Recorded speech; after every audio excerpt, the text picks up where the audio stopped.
nakapatay si. Nakita mo na ako doon. Pero anong ginawa mo? Pag nakasalubong mo na, sana mo nga pinto. Kanina ka pa. Hindi ka man lang marunong makiramdam tayo. Ganyan ba talaga? Kapag lalaki, kailangan maging manhead. Wala kang ginawa tayo. Puro na lang mali. Mali yung ginagawa mo. Hindi mo wala akong maramdaman.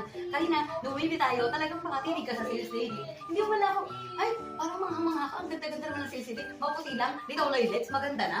Ha? Tapos kanina, nakasalubong natin kilala mo. Hello? Hello? Hindi mo na ako ipakilala. Porque naging kaklase mo, naging kaklase mo siya ng college, hindi mo na ako nagawang ipakilala. Bakit? May relasyon kayo nun? Sabi mo na kung may relasyon kayo nun, kaya baka hindi mo ako pinakilala. Ha? Ba't di ka sumasagot? Sumagot ka. Kanina pa kita kinakausap. Ano? Napipi ka na? Kasi alam mo tama ako. Mali ka. Talaga. Lagi ka namang mali. Wala ka na ibang ginawang tama. Ano ba? Ano ba? Kanina pa ako salita ng Sabi mo isa raw yung pinto. Oo, pero di ka man nagmasok. Pinapasok. Nasayang mo energy